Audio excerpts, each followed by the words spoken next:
बिस्मिल्लाहिर्रहमानिर्रहीम। अस्सलाम वालेकुम। आज मैं आपको बहुत मज़ेदार और आसान और जल्दी बनने वाली डिश चीज़ ग्रेटन पोटैटो बनाना सिखाऊंगी। तो इसको बनाने के लिए हमें चाहिए होंगे आलू मीडियम साइज़ के 6 अदद, जिन्हें आप छील कर इस तरह से बारीक स्लाइसिस में काट लीजिएगा। और दूध 1 कप, क्रीम 1 कप, चेडर चीज़ 1 कप और हरी प्याज बारीक कटी हुई 1 कप। और अगर आप आम रेगुलर प्याज का इस्तेमाल करना चाहते हैं तो आप वो ले लीजिएगा। लहसुन 2 जवे बिल्कुल बारीक चाप किया हुआ, नमक 1 टीस्पून, कुटी काली मिर्चें 1 टीस्पून और ऊपर स्प्रिंकल करने के लिए अलग से थोड़ा सा चेडर चीज चाहिए होगा। तो सबसे पहले आप ओवन को 180 डिग्री सेंटीग्रेड पर प्रीहीट कर लीजिएगा और फिर इन सारी चीज़ों को अच्छी तरह से मिक्स करके डिश में डालकर 40 से 45 मिनट के लिए बेक कर लीजिएगा। तो सबसे पहले आप आलूओं में डाल लें दूध,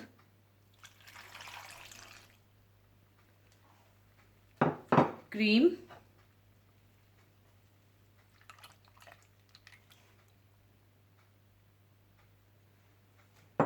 चेडर चीज,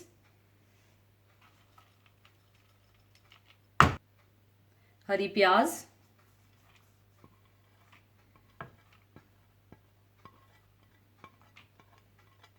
और चॉप किया हुआ लहसुन, कुटी हुई काली मिर्चें और नमक डालकर अच्छी तरह से मिक्स कर लीजिए।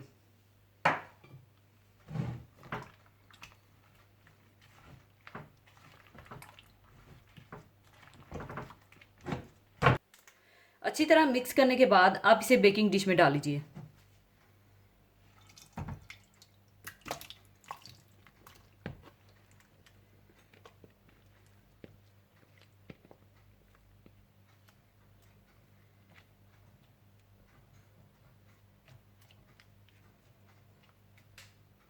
और ऊपर आप चेडर चीज स्प्रिंकल करके इसे 180 डिग्री सेंटीग्रेड पर 40 से 45 मिनट के लिए बेक कर लीजिएगा।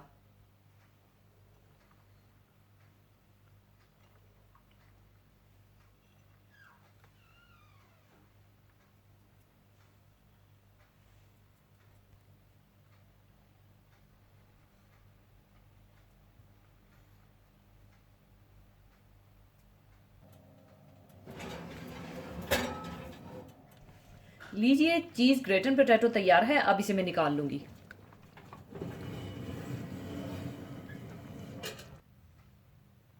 लीजिए, बहुत मज़ेदार चीज़ ग्रेटन पोटैटो तैयार है। ज़रूर बनाइएगा। और जाने से पहले एक हदीस पाक शेयर करना चाहूँगी। हदीस पाक इस तरह से है। हज़रत साद बिन अबी वकास रज़ी अल्लाह ताला अन्हो से रवायत है कि रसूलुल्लाह सल्लल्लाहु अलैहि वसल्लम ने इरशाद फरमाया, मैं हरम करार देता हूँ मदीना के दोनों पहाड़ों के किनारों के दरमियान के इलाके को, यानी इसके वाजिबुल एहतराम होने का ऐलान करता हूँ और हुक्म देता हूँ कि इसके खारदार दरख्त ना काटे जाएं और इसमें रहने वाले जानवरों का शिकार ना किया जाए। मदीना इन लोगों के लिए जो मदीना में रहते हैं बेहतर है, यानी मदीना का क़याम दुनिया व अक़बा की भलाई का ज़ामिन है, बशर्तिया कि वो इसकी भलाई और बेहतरी को जाने तो इस शहर की इकामत को तर्क ना करें और दुनिया के आराम और राहत के लिए इसको छोड़कर और कहीं ना जाए। जो भी शख्स बेरगबती के साथ यानी बिला ज़रूरत इस शहर को छोड़ेगा तो अल्लाह ताला इसकी जगह किसी दूसरे ऐसे शख्स को मुकीम कर देगा जो इससे बेहतर होगा। यानी बेरगबती के साथ मदीना को छोड़ना मदीना के लिए नुकसानदेह नहीं होगा, बल्कि उसके लिए ही मुफीद होगा कि इस शख्स की जगह कोई दूसरा इससे बेहतर शख्स आकर मुकीम होगा। हाँ, ज़रूरत व मजबूरी के तहत मदीना को छोड़ना इस हुक्म में दाखिल नहीं। और जो भी शख्स मदीना में सख्तियों, मुशक्क़तों और तकलीफ़ों पर साबित कदम रहेगा, यानी वहाँ की हर तंगी और परेशानी पर सब्र करेगा, तो मैं क़यामत के दिन उसकी शफाअत करूँगा, या ये फरमाया कि मैं उसकी अताअत का गवाह बनूँगा।